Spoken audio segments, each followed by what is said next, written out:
भगवान शिव के गण भीतर जाकर प्रवेश कर कर माता जगतजननी जगदम्बा की माता मैनावती से कह रहे हैं कि यह शिव है, इसको पहचानो, शंकर ओघड़ दानी त्रिकालदर्शी कैलाशी अविनाशी को जानो।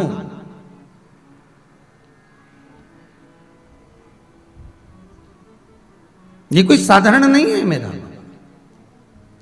क्योंकि मैनावती अपनी पुत्री को बहुत समझा रही है। मैनावती अपनी बेटी से बहुत कह रही हैं कि तुम गलत कर रही हो, विवाह मत करो, तुम जानती नहीं हो भोलेनाथ जी का क्या उम्र होगी, कैसे होंगे, कहां रहोगी, गुफा में प्रवेश कर कर रहते हैं, समझा। पर नहीं, कि शिव तो ठहरे कैलाशी, हरि घोरा पछताओगी, और बूढ़े जोगी के संग में तुम कैसे रहे पाओगी। खूब समझाया जा रहा है, खूब कहा जा रहा है, पर मन, दिल, हृदय, चित्त, वृत्ति जब शिव से लग जाती है तो फिर कुछ अच्छा लगता है। कि खानो नहीं भावे मरने, पीनो नहीं भावे रे, दौड़ दौड़ मन सत्संग जावे रे। कि मैं तो शिव की दीवानी ऐसी हो गई रे, सपनों में आवे मारा कांवड़िया। मेरे शंकर मेरे स्वप्न में भी सम्मुख आकर नजर आता है, सामने दिखता। शिव कथा कह रहे, बंधन में हम बंधे रहे। मां पार्वती भगवान शंकर के साथ में आनंद से विराजमान होती हैं। मंगल विवाह शिव और पार्वती का होता है। और ध्यान देना, केवल अकेले माता पार्वती जितनी साधना करी है, उतनी साधना उससे ज्यादा माता पार्वती की बड़ी बहन गंगा ने करी है।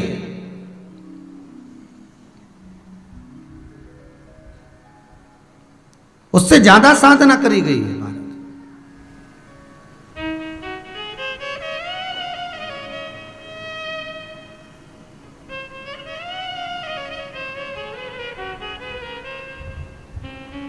जैसे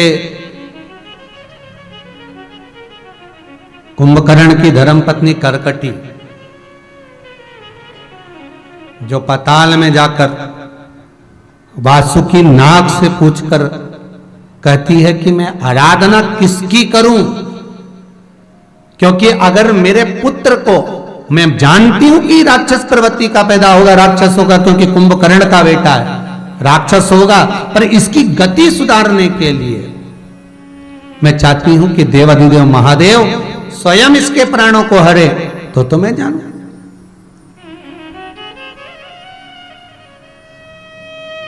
ठीक है। और वासुकी के कहने पर जैसे करकटी ने शंकर जी की आराधना करी है। और देखो, राक्षस की धर्म पत्नी है, कुंभकर्ण की धर्म पत्नी है करकटी, पर उसकी आराधना देखिए कितनी प्रबल है।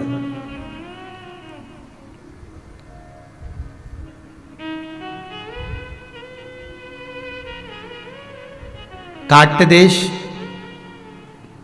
जहां की ये रहने वाली थी, भ्रमण कर रही थी। एक बार कुंभकर्ण जा रहे थे और कुंभकर्ण भगवान ब्रह्मा से वर प्राप्त कर कर जा रहे थे।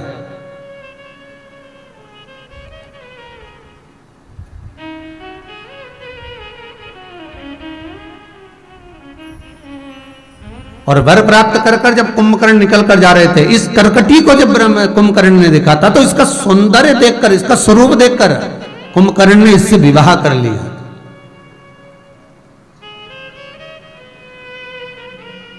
पर लंकेश को बताया नहीं था कि मैंने विवाह कर लिया, इसलिए इसको यहीं पर छोड़ गए थे। वही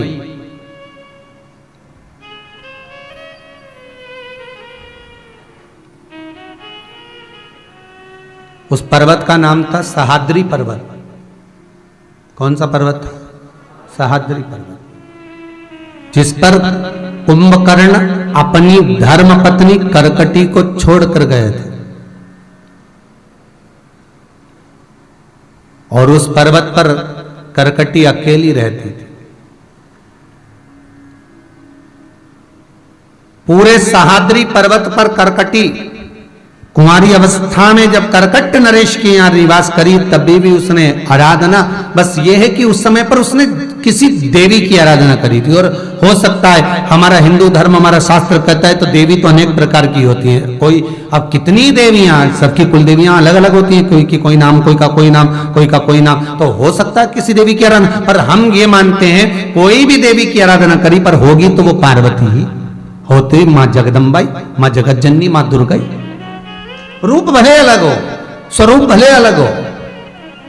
आपको पहले भी कहा शंकर भगवान की 51 धर्म पत्नियां पहले रही है महाराज। कात्यायनी, कुष्मांडा, उमा, चंद्रघंटा, महागौरी, ऐसे 51 धर्म पत्नियां होते होते जो 52वां अवतार है माता पार्वती का। ये कोई 51 अवतार पहले निकल चुके हैं, फिर 52वां। तो हो सकता है किसी की आराधना कर रही, पर करकटी अब जो आराधना कर रही है पर्वत पर वो शिव की है कि मेरे गर्भ में जो बालक है वो पैदा होगा, राक्षस रहेगा, पर इसकी गति सुधर जाए।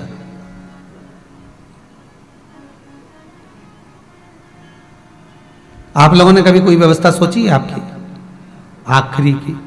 जैसे करकटी ने सोची कि पुत्र हो और राक्षस होगा पर इसकी गति सुधर जाए, अंतिम बिंदु सवर जाए इसका। ऐसा आपने अपने लिए सोच के रखा है कभी?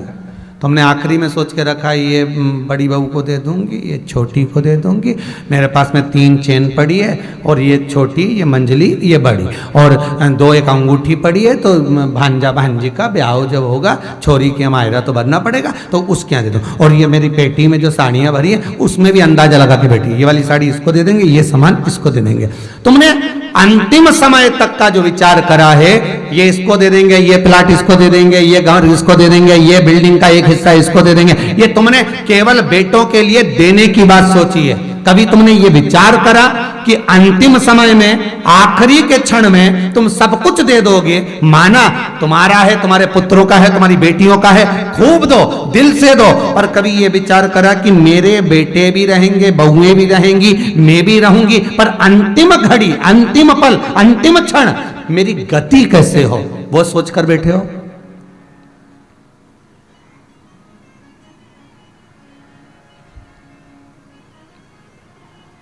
बस ये तो तुमने विचार कर लिया कि ये देना है, ये देना है, ये देना, पर अंतिम क्षण कैसा, आखिरी का जो पल हो, आखिरी की जो गति हो, वो कैसे?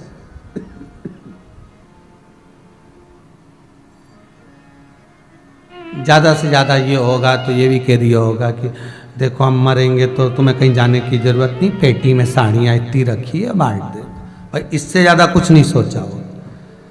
पर कभी तुमने विचार करा, मान लो प्राण छूट गए और बहुत अंदाजा लगाकर बैठे थे कि मरोगे, राम बोलोगे, शिव बोलोगे, कृष्ण बोलोगे, नहीं निकला मुंह से, तो मान लो जीवन का कोई भरोसा। अभी ये कोरोना महामारी आ गई, भगवान के पास तो बहुत सारी टेक्निक है तुम लोगों को ले जाने की, है? भगवान के पास कोई कमी है? उनके पास तो एक से बढ़कर एक उपाय पड़ा हुआ, कुछ भी कर सकते हैं वो तो। अभी तो कोरोना महामारी आई, कभी अगर हिल गई पृथ्वी तो वो तो उनका मन, उनको तो कोटा पूरा करना है ऊपर का, जितना खाली रहे वो तो भरना ही पड़े। नहीं देखो वैकेंसी तो पूरी भरना पड़े। अब वो तो कभी भी कोई भी टेक्निक से ले जा सकता, कोई भी उपाय कर सकता, उपाय करेगा और ले गया। तो मान लो ऐसा कुछ हुआ और अचानक चल दिए, फिर क्या करोगे? अरे बोलो तो, राम निकला ही नहीं मुंह से, कृष्ण निकला ही नहीं मुख से। फिर तो शिव महापुराण की कथा कहती है कि कंठ पर अगर तुलसी की माला है, कहां पर? गले में तुलसी या रुद्राक्ष की माला पड़ी है, तो कहा यम के दूत अगर बंदी बनाने भी आएंगे तो कंपनी का ट्रेडमार्क देख के ही चले जाएंगे। कंपनी जो दवाई की शीशी होती है उस पे एक लेवल लगा होता है। बोलो जी, सही है कि गलत है? लेवल अगर मालूम पड़े निकल भी जाए, हो सकता है तुम्हारे मरने के समय पर तुम्हारे गले से माला निकल भी जाए, तो शीशी के नीचे भी कुछ लिखा होता है। बोलो सही है कि गलत है? मान लो अगर लेवल मिट भी गया, तुलसी और रुद्राक्ष की माला निकल भी गई, मुख से राम नाम नहीं निकला, तो फिर कहा मस्तक पर तिलक होगा, उससे भी पहचान लिया जाएगा कि ये कहां जाएगा, ये किसका है, किसका है। अंतिम बिंदु सुधार।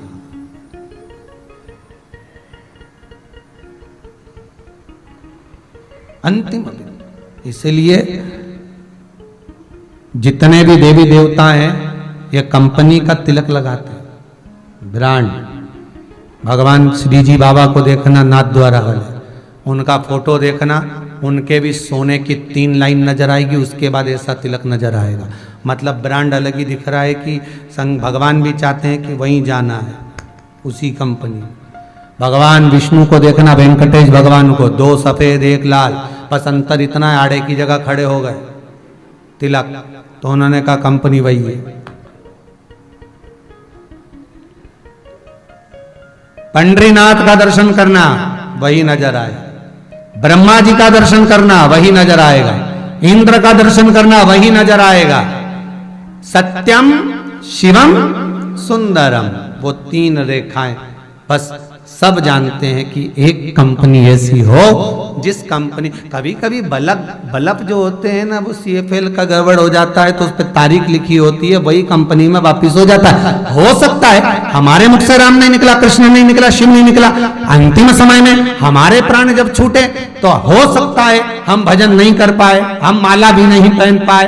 तो अगर घट पर, मस्तिष्क पर तिलक होगा तो कंपनी की पहचान हो जाएगी कि हम कौन सी कंपनी में जाने वाले हैं, अंतिम बिंदु में हम कहां पहुंचने वाले।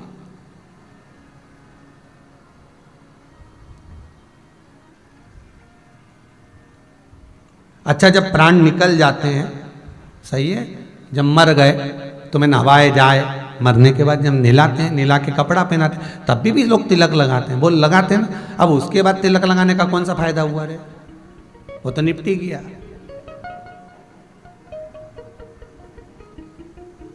अरे बोलो तो, अब उसको तिलक।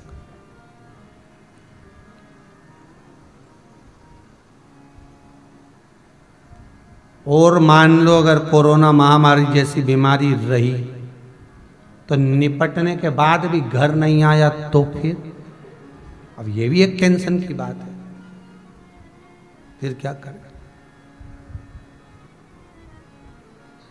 चले गया। पर इतना मौका तो भगवान भी देता है ऐसा कि अगर बीमारी ने घेर लिया है, लग रहा है कि बीमारी घेरी हुई है, तो इतना मौका तो भगवान भी देता है और कहता है कि अब थोड़ा थोड़ा नाम जाप चालू कर दो। समय का कोई भरोसा नहीं, कोई भरोसा। जपो, नाम स्मरण करते। कलयुग केवल नाम आधारा, सुमर सुमर नर उतरहि पारा। इस कली काल में, संसार सागर में भगवान के नाम का जो महत्व है, भगवान के नाम का जो आनंद है, उसको नहीं छोड़ना, उसको जपो। ले करकटी सहाद्री पर्वत पर बैठ, जहां तहां भगवान की भक्ति को धारण करती है, भगवान का नाम लेती है। और क्या करती है? ऐसा कोई स्थान नहीं सहाद्री पर्वत पर जहां पर करकटी ने बेलपत्री का पौधा न लगाया। गर्भस्थ है बालक गर्भ में, और गर्भस्थ बालक को धारण कर कर बेलपत्र के पौधों को लगा रही है पूरे सहाद्री पर्वत पर।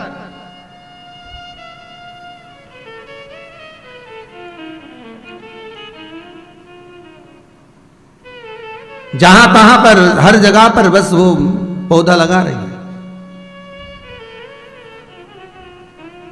कहते हैं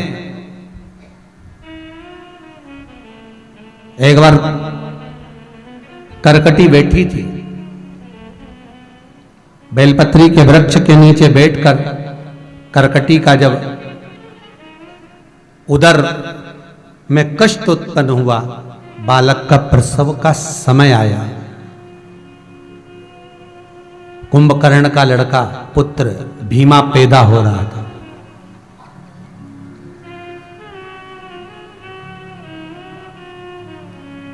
कष्ट बहुत हुआ। शास्त्र कहता है नारी जब बालक को जन्म देती है तो नारी का दूसरा जन्म होता है, स्त्री का दूसरा जन्म। बहुत कष्ट था करकटी को। पूरे आसपास में सहाद्री पर्वत के नजदीक में कहीं पर जल किससे लेने जाए। कष्ट इतना तीव्र था कि उसने मां जगतजननी जगदम्बा को पुकारा, जिसकी वो आराधना करती थी, उस राक्षस कुल के अंतर्गत जब वो रहा करती थी।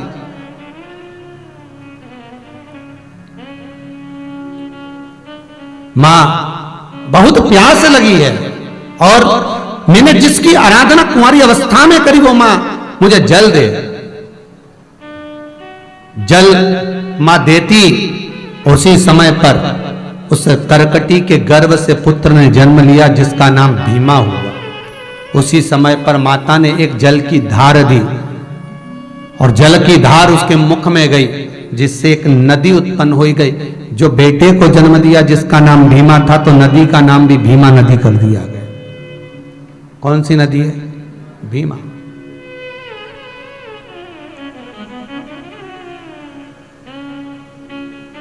अब वो भीमा नदी मां जगदम्बा दुर्गा भवानी से निवेदन करती है कि आपने इस राक्षसी के लिए मुझे प्रकट कर लिया, इस राक्षसी के लिए मुझे प्रकट करा है आपने। मेरी एक गंगा की तरंग हूं, धारा हूं और यहां आई हूं, आपके कहने पर आई हूं, आपने प्रकट करा है मुझे। किस लिए? क्यों? मां जगतजननी जगदम्बा कहती है कि ये जल पीना चाहती है, इसको जल चाहिए। भले ही ये राक्षसी है पर भजन तो शिव का ही कर रही है ना, आराधना तो कर रही है। देव जल।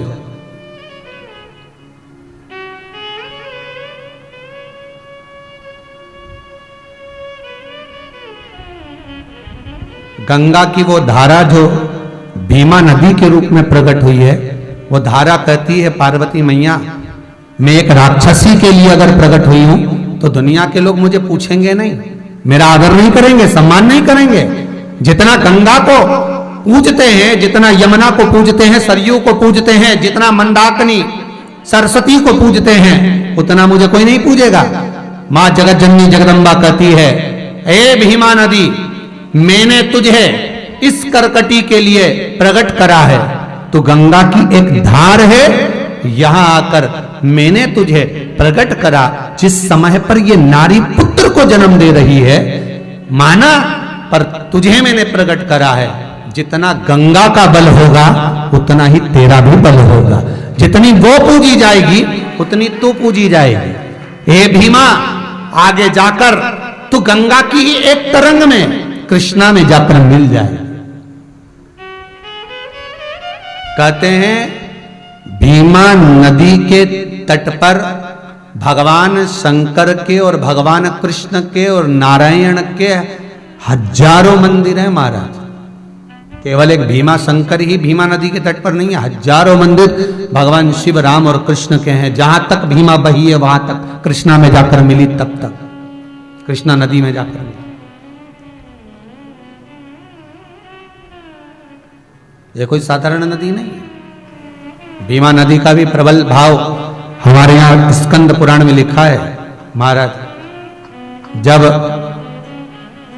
भीमा नदी का भाव कहा गया भीमा शंकर के लिए कि जब मान लो कोई बेटा कोई बेटी गलत दिशा में जा रहे हो और अपने धर्म को छोड़कर, अपनी समाज को छोड़कर, अपने कुल को छोड़कर अन्य समाज में, अन्य धर्म में बेटा बेटी अगर अपने विवाह को करना चाह रहे हैं तो भीमा नदी, भीमा शंकर के द्वार जाओ और भीमा नदी में जाकर 5 पीपल के पत्ते पर मात्र 5 आटे के दिए जिसमें सरसों का तेल हो और थोड़ा सा तिल्ली का तेल मिला हो, बेटी बेटे का नाम लेकर उस भीमा नदी के पानी में छोड़ दो। भले वो ठंडे हो जाएं, भले वो बुझ जाएं, पर पानी में छोड़ दो जला हुआ दिया उस पीपल के पत्ते पर। वो वर वो कन्या गलत जगह पर विवाह नहीं करेंगे, अपने ही समाज में विवाह करेंगे, दूसरी जगह भटक नहीं सकते। भीमा नदी का इतना क्रम है महाराज, कोई साधारण सी नदी नहीं। माता पार्वती करें मैंने तुझे प्रकट करा है, जैसे गंगा का वेग है वैसा तेरा वेग रहेगा, जैसे गंगा की प्रबलता है वैसी तेरी प्रबलता रहेगी। जितना गंगा को पूजा जाएगा उतना तुझे पूजा जाएगा। स्वयं गंगा तो भगवान का आवाहन करती है तब भगवान दर्शन देते हैं, तेरे दरवाजे पर तो स्वयं भगवान नित्य दर्शन के लिए आए। तू क्यों चिंता करता? ए भीमा नदी तो निरंतर प्रवाहित रहे। एक प्रयास करना, कभी मौका लगे आप लोग 12 ज्योतिर्लिंग का दर्शन करने जब जाएं, अभी जरूरत नहीं कि आप लोग जाएं, अभी ही चले जाएं, पर आप अगर जब 12 ज्योतिर्लिंग का दर्शन करने के लिए जाएं तो भीमा शंकर जब जाएं, प्रयास करना जब भीमा शंकर जाएं तो 31 बेलपत्र, 31 आखा चावल, 31 काली मिर्च, 31 लौंग मारा, 31 शमी के पत्ते ये एकाग्रित करें। एक पात्र में या दोने में उसको रख लें और जिस व्यक्ति को भारी रोग हो गया, बहुत प्रबल रोग हो गया, जिसका कोई इलाज ही नहीं हो रहा, उस व्यक्ति का नाम लेकर भीमा शंकर को छुलाकर वो सामग्री भीमा नदी में डाल दीजिए और रोग का निवारण होना प्रारंभ हो जाएगा। धीरे धीरे स्वास्थ्य में आराम लगना प्रारंभ हो जाएगा। भीमा मां पार्वती का कहने पर रोग का भी हरण कर लेती है।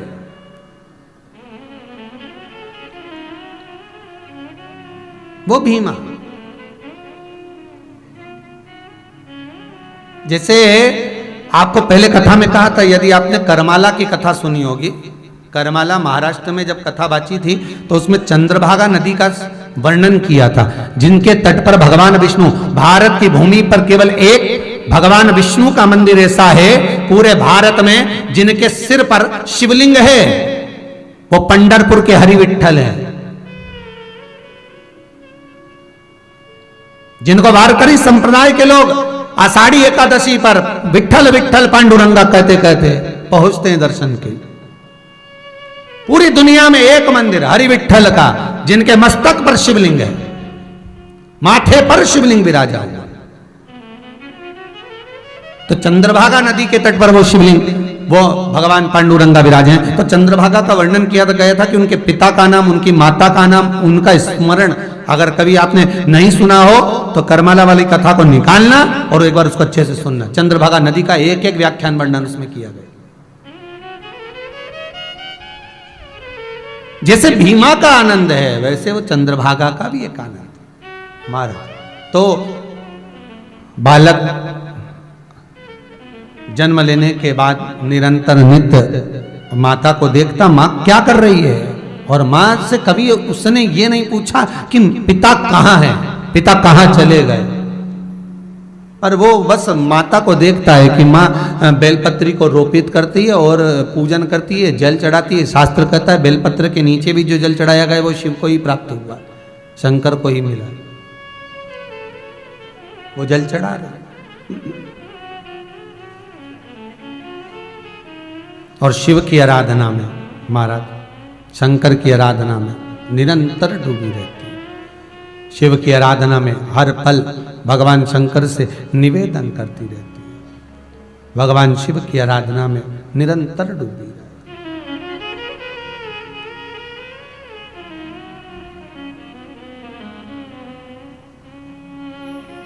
महाराज उज्जैनी भोलानाथ जी, काशी में भोलानाथ जी, ओमकारेश्वर बैठा मेरा प्यारा भोलानाथ जी। उज्जैनी भोलानाथ जी, काशी भोलानाथ जी, ओमकारेश्वर बैठा मिलता आओ से कहिए। उज्जैनी भोलानाथ जी, काशी में भोलानाथ जी, ओमकारेश्वर बैठा मिलता प्यारा भोलानाथ जी। उज्जैनी भोलानाथ जी, काशी भोलानाथ जी, ओंकारेश्वर में विराजे मेरे भोलेनाथ हो।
भोलानाथ जी, नागेश्वर भोलानाथ जी, दारुक वन में तप करता नागेश्वर भोलानाथ जी। ओमकार भोलानाथ जी, नागेश्वर भोलानाथ जी, दारुक वन में तप करता नागेश्वर भोलानाथ जी। काशी में भोलानाथ जी, उज्जैनी भोलानाथ जी, छिपरा जी के तट पर बैठा महाकाल भोलानाथ जी। काशी में भोलानाथ जी, उज्जैनी भोलानाथ जी, छिपरा जी में तप कर बैठा महाकाल भोलानाथ जी।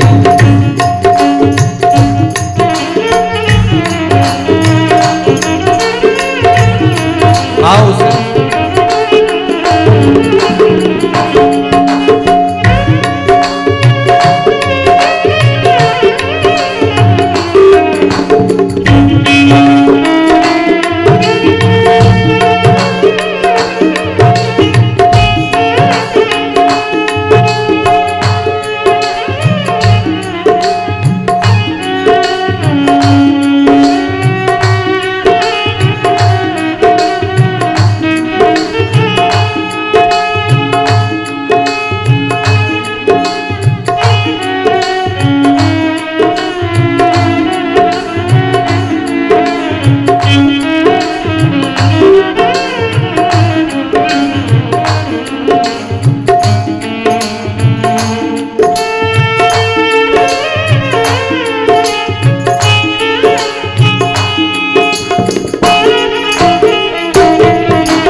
भोलानाथ जी, केदारनाथ भोलानाथ जी, गंगा जी के तट पे रमता केदारनाथ भोलानाथ जी। सोमनाथ भोलानाथ जी, केदारनाथ भोलानाथ जी, गंगा जी के तट पे रमता केदारनाथ भोलानाथ जी। ओ काशी में भोलानाथ जी, उज्जैनी भोलानाथ जी, छिपरा जी के तट पे रमता महाकाल भोलानाथ जी। काशी में भोलानाथ जी, उज्जैनी भोलानाथ जी, छिपरा जी के तट पे रमता महाकाल भोलानाथ जी। ओ छिपरा जी के तट पे बैठा महाकाल भोलानाथ जी।